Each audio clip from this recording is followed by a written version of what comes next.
Episode ke-158.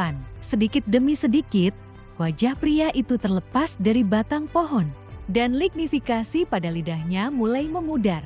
Sesaat kemudian, mata pada selaput daging itu menutup. Qin Hanzhan, sekarang kau seharusnya bisa melihat putramu, bukan?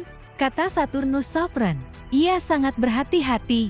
Ia tahu pria di pohon itu adalah sosok yang tak kalah kuat darinya saat berada di puncak kejayaan. Karena itu, ia hanya menekan sebagian sifat kayu agar pria itu dapat melihat, tanpa benar-benar membebaskannya. Pria di pohon menutup mata dan menggerakkan bibirnya. Tetapi tak ada suara yang keluar. Qin Mu memasang telinga, mendengarkan dengan saksama. Lalu mengangguk. Saturnus Sovereign salah menebak. Saturnus Sovereign mencibir. Salah menebak apa? Pria di pohon membuka mata. Meski masih tak bisa melihat jelas, akar pohon surgawi di bawahnya mulai bergetar. Qin Mu berkata tenang, yang kau salah fahami adalah tujuannya. Dia bukan tidak ingin menemuiku. Karena Fakta Erskine, dia sengaja menunggu agar kau menekan sebagian sifat kayunya dan memberinya kembali sedikit kebebasan bergerak. Saturnus Sovereign tertawa dingin. Lalu apa gunanya? Pedang surgawinya sudah hancur. Dengan sedikit gerakan yang tersisa, dia tetap bukan lawanku. Qin Mu menggelang. Benar, tetapi kau melupakan satu hal. Tatapannya menjadi tajam. Aku sudah membawa pedangnya. Cahaya pedang tiba-tiba meledak ke langit. Pedang Carefree menghancurkan sarung kayunya. Dari pohon surgawi tumbuh tangan kayu raksasa yang langsung menggenggam pedang itu. Dalam sekejap, seluruh olah dipenuhi cahaya putih menyilaukan. Qin Mu tidak bisa melihat apapun. Ini bukan lagi keterampilan pedang biasa. Ini adalah pedang yang hampir menyentuh Dao. Di dalam cahaya itu, Qin Mu seakan melihat seluruh kehidupan seseorang: kesedihan, kegembiraan, perpisahan, pertemuan kembali, cita-cita, serta tekad yang tak pernah disesali. Pedang dan Dao telah menyatu. Bahkan teknik pedang, kepala desa maupun pedang Dao sekta Dao tampak pucat dibandingkan serangan ini. Di tengah cahaya pedang terdengar seruan terkejut Saturnus Sovereign. Gelombang kekuatan surgawi membanjiri ruangan. Qin Mu melihat sesaat sebuah bintang kuning oranye raksasa muncul di belakang Saturnus Sovereign, memancarkan tekanan yang sanggup menghancurkan segalanya. Mata Qin Mu terasa terbakar. Ia segera menutupnya. Tak lama kemudian, tekanan itu menghilang dengan cepat. Terdengar suara pintu terbanting. Qin Hanzhan, Qin Fengqing, aku pasti akan kembali mencari kalian berdua. Suara Saturnus Sovereign bergema semakin jauh. Seluruh kapal berharga itu berguncang keras saat ia melarikan diri. Ketika Qin Mu membuka mata lagi, cahaya pedang telah lenyap. Pedang Carefree tertancap di tanah di depannya.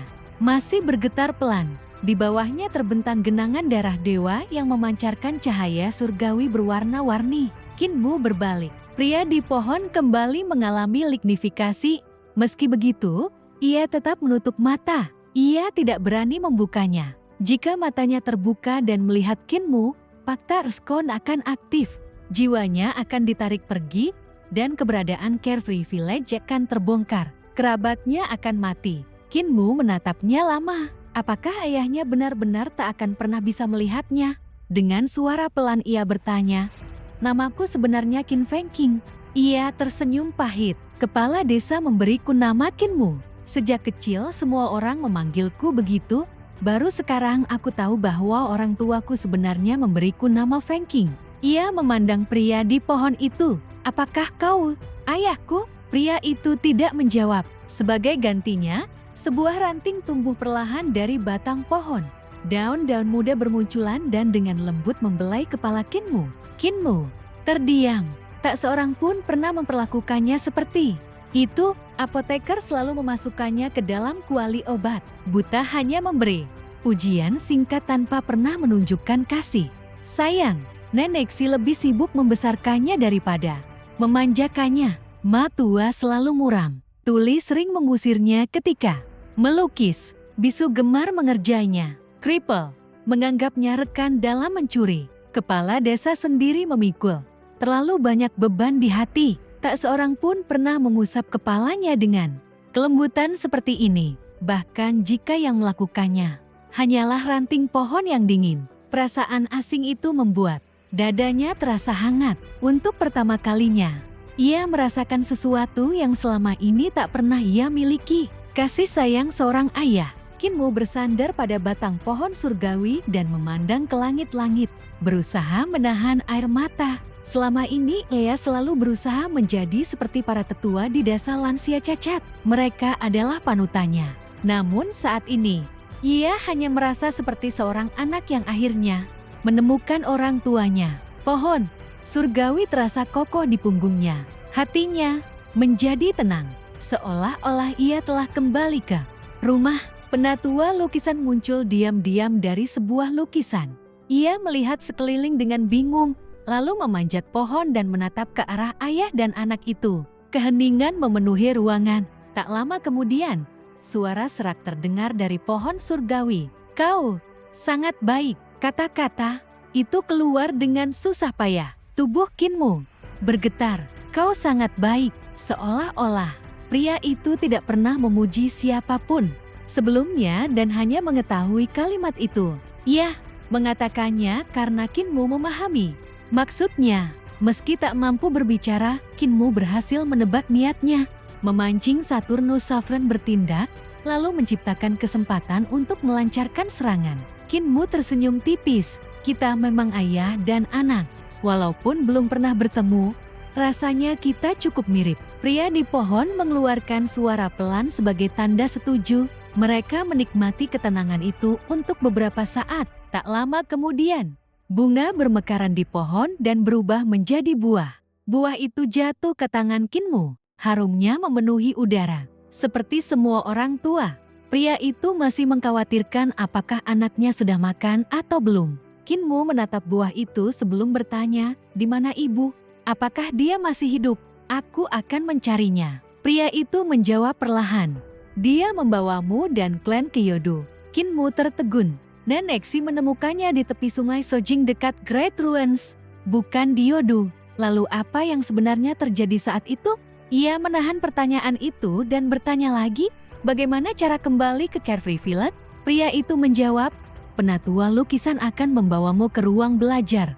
Ada sesuatu yang kutinggalkan untukmu di sana." Ia berhenti sejenak. "Pergilah. Kita tidak akan pernah bertemu lagi." Setiap kata terasa berat. Hati Kinmu seakan diremas. Tidak akan bertemu lagi. Penatua lukisan melambai, memberi isyarat agar Kinmu mengambil pedang Carefree. Kinmu mencabut pedang itu lalu mengikuti lelaki tua dari lukisan tersebut. Sebelum pergi, ia menoleh sekali lagi. Ayahnya masih memejamkan mata, tetap tidak mau melihatnya. Apakah benar ayah dan anak tidak bisa bertemu lagi? Teriak Kinmu. Jawaban yang datang sangat singkat. "Tidak bisa." Kinmu mengepalkan tangan. "Aku akan menyelamatkanmu."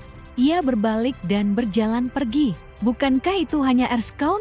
Aku akan menghancurkannya. Tunggu aku." Pohon surgawi tetap diam.